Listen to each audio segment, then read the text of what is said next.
Right, you're watching Just Chit Chat lah, and if you all know, I spent some time in Los Angeles a week ago for 2 weeks. I was there for a workshop. It was a transmedia workshop. It's sponsored by the U.S. State Department. I was at the campus on the University of Southern California campus. It was a great time.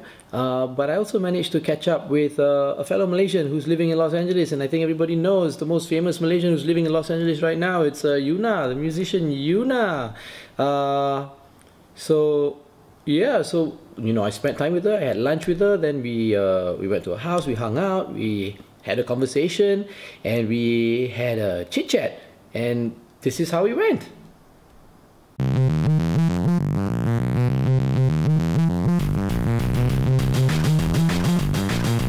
How long have you been here? It feels like baru. I've been here for like about 6 years now. I think this will be my 6th year. Meaning I came out here when I was, like almost 24, like end of 23. So yeah. It was a move that you decided yourself, or because a manager found you, somebody found you, and then. Well, it's a little bit of both because making music in Malaysia was a lot of fun, but I've always wanted to, try something overseas. So that has always been like, that something that I've been thinking about. Like every time I make music, it's like, this would be incredible if I could share this like in a, kind of like a bigger audience. So when that offer came along,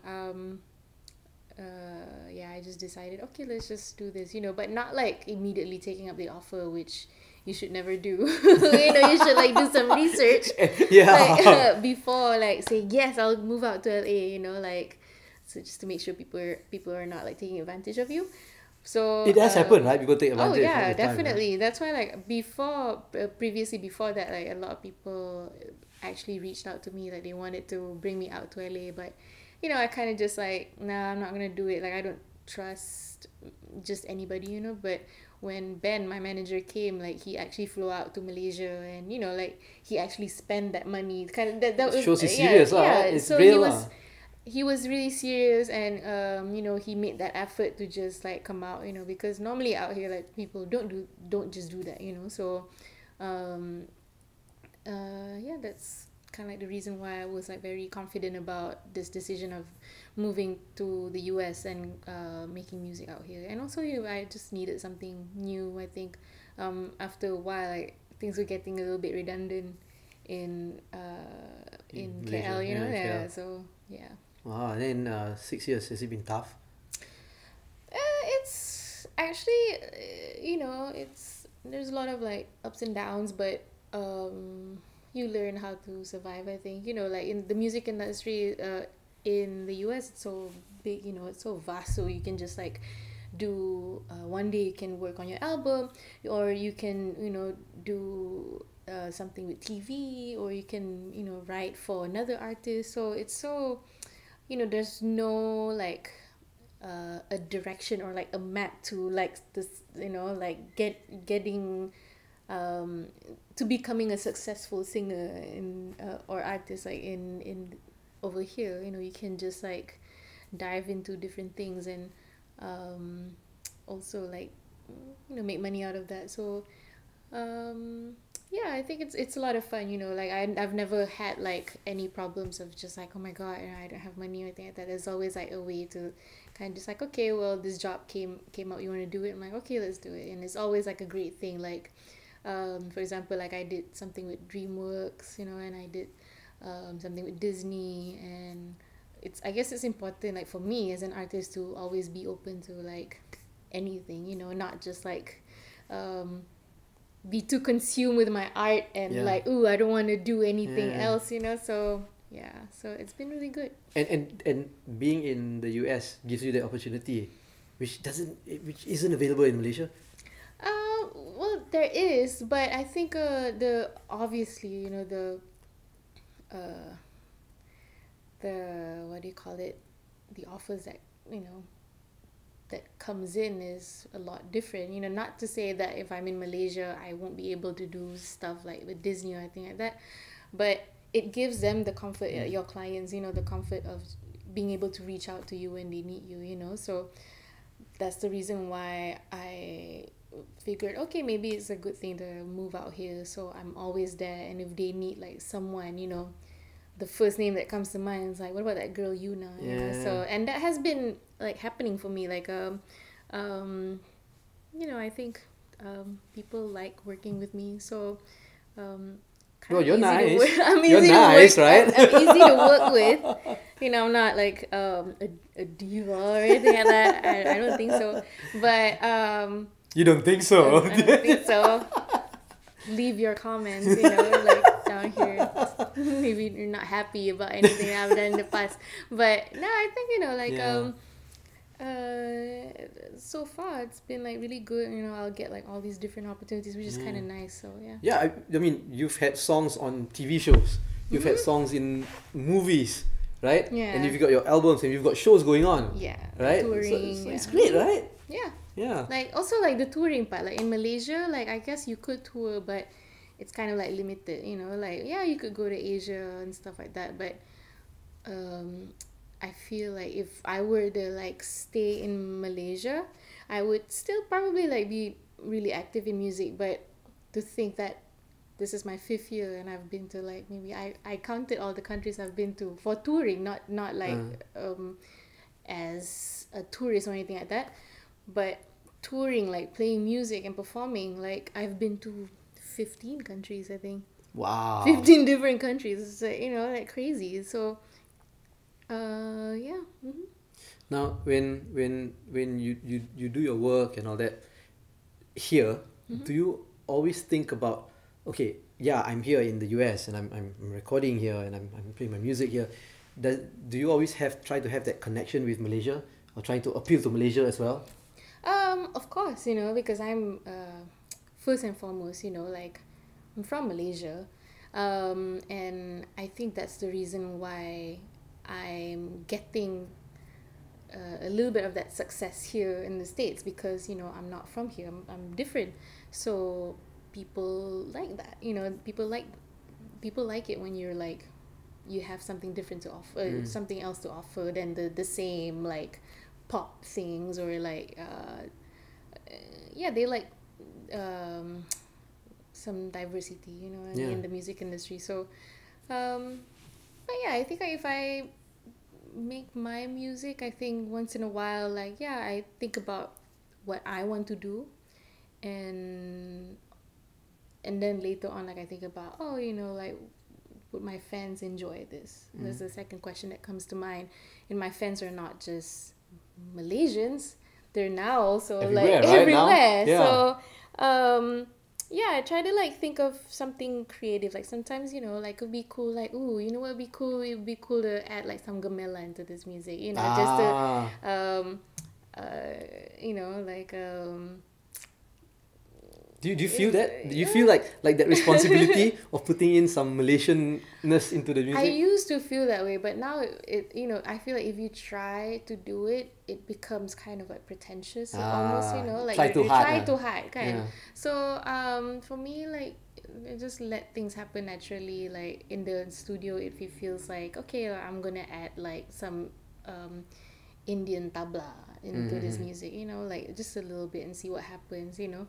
Because I'm not a world artist, you know. I don't make world music. I make, like now I make pop or R&B. So that's where I'm still gonna you know, like try to experiment with a lot of different sounds, but still like keep it like, okay, that genre, like R&B and pop. So yeah. And I remember on that subject of you were saying that you can offer something different, something fresh, something new, right? Do you think that, and I know I've written about it and you've commented about it as well, about the fact that, you know, you are in the US, in America, you are somebody who covers your head, you're Muslim and all that. Do you think that plays a role in probably your popularity or people accepting you here? I think so, because there's no one else like me, you know, like and it's not like I'm doing it like because, oh, there's no one like out there like who's doing this, you no know? Because so you happen to be you, that's I it. just happen to be me, and I just happen to like, it's so, I feel like it will be so easy. It will be kind of like an easy way out, you know, like from answering questions about, you know, stuff like this. Like if I just like, okay, like in the very beginning, let's say like if I started making music, and you know what, it's a lot easier if I just take off my hijab, then I don't have to deal with like all these questions or people like throwing all these like criticisms and, you know, like calling me so and so, you know, so calling me names and stuff. But And it happens a lot. it happens a lot. So but I don't care too much about it. Sometimes I do, but you know, I don't make it like a point to just like, oh, you know, like I don't let it like affect my day or my work. So I don't know, I think like over here, that is definitely like one of the reasons I think why people were, you know, they're a little bit more like intrigued, you know, about me, like about my music. And Which is a positive thing. which is a positive thing, but now it's like it goes both ways. Like for example, like nobody knows about me, like for example, if someone doesn't know about me but they listen to my music like on the radio, and then they look me up, like, you know, like I still get like Shazams and stuff like that, like what do you call it, like notifications, like if Shazams. yeah, Shazams were like SoundHound, you know, and like, oh, like I discovered Best Love by Yuna by you know, using SoundHound, and I'm like, oh, okay, cool, so now they know things about me, you know, like now they know who Yuna is. Or so I think it's just like a thing that people want to have, you know, like, no, really, like, you know, like they want to talk about it. So we're just like, okay, fine, you know, just, we can talk about it, you know, like we can have a conversation about this, like for example, like magazines, you know, like they find there's something new and something like for women magazine, you know, they find there's something like a positive thing, like it empowers other women to, you know, do great things as well. So I see it as a positive thing, you know. I feel like I've been doing this for 10 years, so I feel like, okay, you know, whatever goes, like the trick is to just keep you know, working hard, and then like be kind and be honest in everything that you do, because like once you try to do something else or be like pretend that you're doing something else, you know, that's when everything goes like, and everybody can see that too, everybody right? can see that. Everybody, it's so obvious. And then you're stuck with that, you know. So I feel like if thank God when I was younger, like I didn't do anything that was like pretentious. I don't pretend to be, let's say, you know, I didn't pretend to be like religious or anything like that, or you know, alim ke apa kan. I don't like put it out there that, oh, I'm like this religious person, because I'm normal, you know, like, oh yeah, I wear the hijab, but you know, like I'm just very moderate, you know, I'm a moderate Muslim girl, and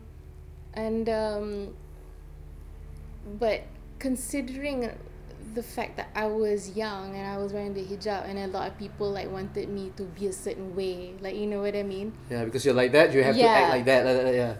And I didn't give in to that just to get like people to like me. Yeah, you know what I mean? sure. So sometimes like you see that sometimes, you know, how people are just so desperately trying to impress people just to be famous, or you know, to be liked by people, to be accepted. And that's when it will go kind of like, in the future it will be difficult for you to have like an honest life, you know. So true.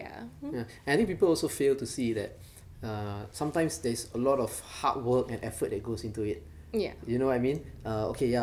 She looks fresh and new and all that, but they forget that there has to be some work to get to where you are. Exactly. You know? They forget about that. They think that it's all because like, oh, because she wears, you know, like she's different, she wears something different. No, it's like, it probably goes hand in hand, but you cannot forget the effort that goes in. Yeah, because people, at the end of the day, people still want to listen to like good music, you know. So. And do you see that a lot of people in Malaysia are trying to be like you?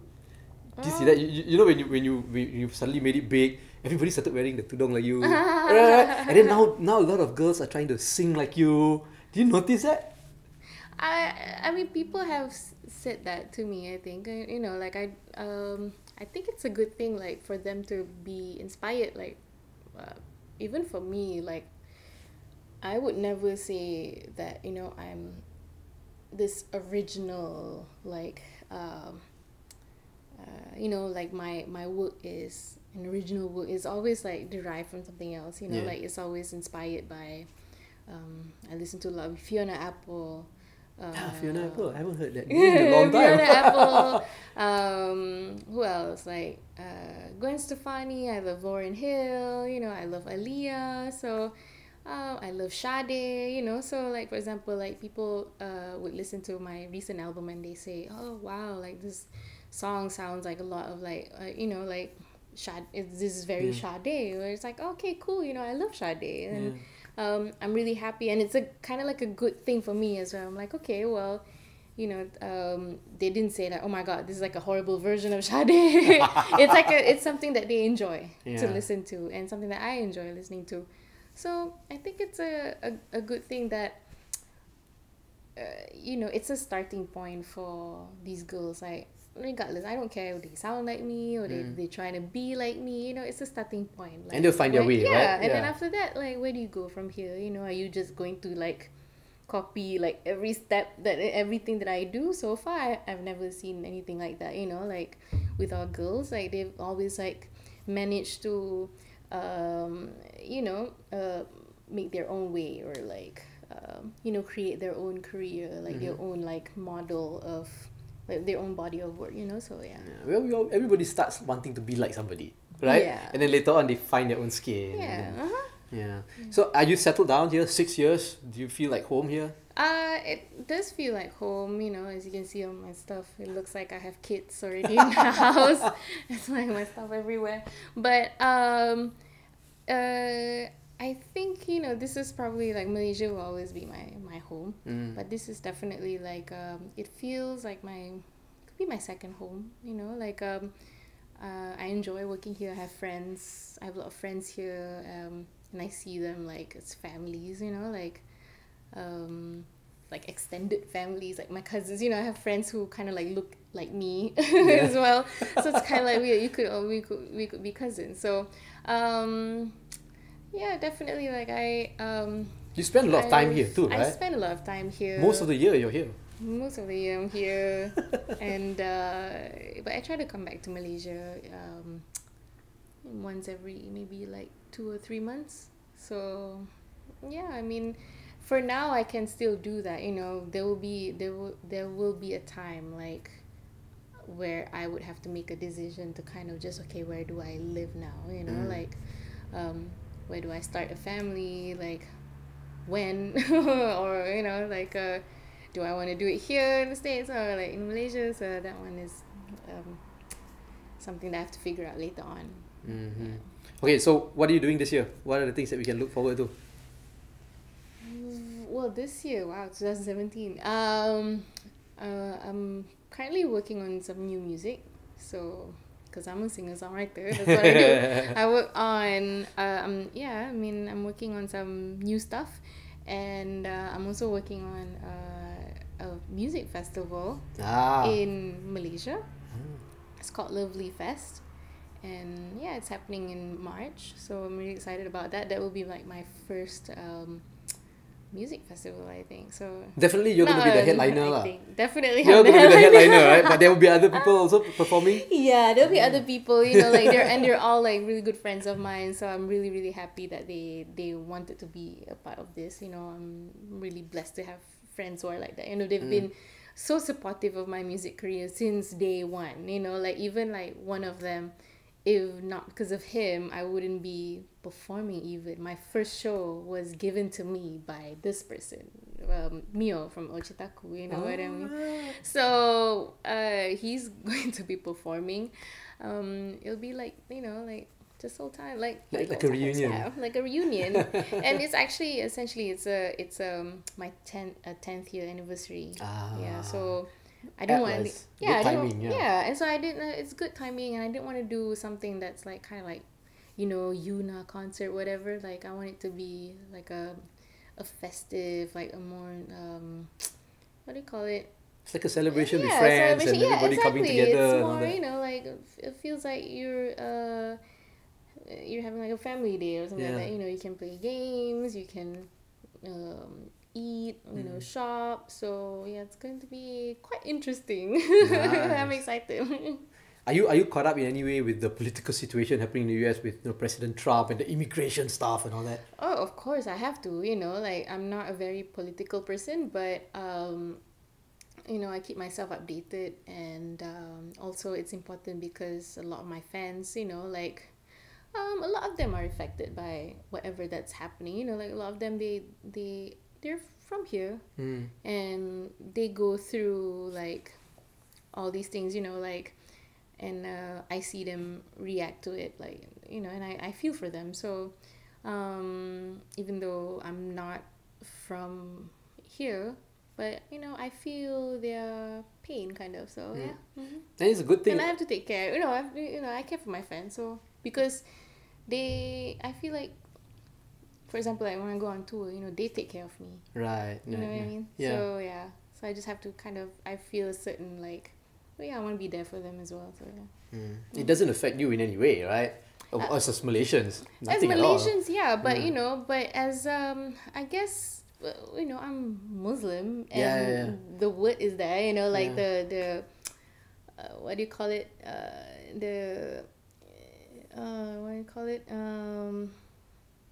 I guess I am a part of it. You know what I mean? So, yeah, once in a while, I think you know, I'm a little bit vocal about it on social media, but I try to like, yeah, I try to stay kind of like chill about it a little bit. Yeah. So, Okay. I know, right. That's good. yeah. Babe, thank you so much. Yay. Thank you. Yay. Thanks for having me. No, thank you. Thank you for lunch.